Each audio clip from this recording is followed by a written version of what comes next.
હવે જે સમાચારો વિગતવાર અંકલેશ્વર પાલિકા પ્રમુખ લલિતાબેન રાજપુરોહિત લાંબી માંદગીનું કારણ ધરી રજા પર ઉતરી ગયા છે. ઉપપ્રમુખને ચાર્જ સોંપાયો હતો.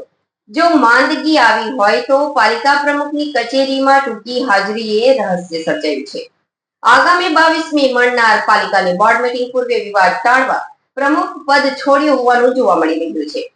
સંગઠનની સસ્પેન્શનની લટકતી તલવાર વચ્ચે ભાજપ મોવડીની જ સૂચનાથી બીમારીનો રિપોર્ટ રજૂ કરી લાંબી રજા પર ઉતરી ગયા હોવાની ચર્ચા સામે આવી છે.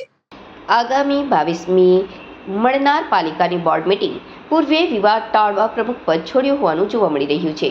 સંગઠનની સસ્પેન્શનની લટકતી તલવાર વચ્ચે ભાજપ મોવડીની જ સૂચનાથી બીમારીનો રિપોર્ટ રજૂ કરી લાંબી રજા પર ઉતરી ગયા હોવાની ચર્ચા સામે આવી છે. અંકલેશ્વર નગરપાલિકાના કથિત ઓડિયો કાંડે આખરે પાલિકા પ્રમુખને લાંબી માંદગીમાં ધકેલી દીધા છે, જે માત્ર કાગળ પર લાંબી માંદગી જોવા મળી રહી છે. અંકલેશ્વર પાલિકા પ્રમુખ લલિતાબેન રાજપુરોહિત અને તેમના પતિનો 50,000ની કથિત માંગણી કરતો ઓડિયો બહાર પાડ્યા બાદ વિપક્ષના હંગામા વચ્ચે તેઓ ચેન્નઈ ખાતે એક કાર્યક્રમમાં હાજરી આપવા પહોંચી ગયા હતા.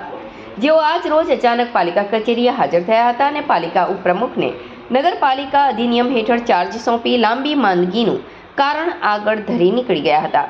અત્રે ઉલ્લેખનીય છે કે આગામી 22મીએ પાલિકાની વાર્ષિક ભાવોને લક્ષી બોર્ડ મીટિંગ હોય તેમજ 21મીના રોજ બોર્ડ અનુલક્ષીને પાર્ટી મીટિંગ પણ હોય તે પૂર્વે જ પાલિકા પ્રમુખ માંદગી પર ઉતરી જતા વિપક્ષની બોર્ડ મીટિંગ બાનમાં લેવાની હિલચાલ પર ઠંડુ પાણી રેડી દેવામાં આવ્યું છે. આ અંગે પાલિકા પ્રમુખે કંઈ પણ કહેવા ટાળ્યું હતું અને ચૂપકી સાધી છે. ત્યારે ઇન્ચાર્જ પાલિકા પ્રમુખ બનેલા ભાવેશ કાયસ્થે જણાવ્યું હતું કે પાલિકાના પ્રમુખની તબિયત નાદુરસ્ત હોવાથી 21મીથી રજા પર ઉતરી ગયા છે અને પ્રમુખ તરીકે ચાર્જ સોંપવામાં આવતા પાલિકા પ્રમુખ તરીકે કામગીરી નિભાવી રહ્યો છું. જય ગરવી ગુજરાત. હાલ અંકલેશ્વર નગરપાલિકાના પ્રમુખશ્રીની તબિયત નાદુરસ્ત હોય તો એમને તારીખ 21થી મને નગરપાલિકાના પ્રમુખ તરીકે ચાર્જ સોંપવામાં આવ્યો છે. હું આ નગરપાલિકામાં આવનાર દરેક કાર્યોની અંદર પ્રમુખની સત્તા ભોગવીશ અને સારી રીતે કાર્ય થાય, ગામના વિકાસના કામો થાય અને ગામને સ્વચ્છ અને સુંદર બનાવવા માટે પ્રયત્ન કરતો રહીશ.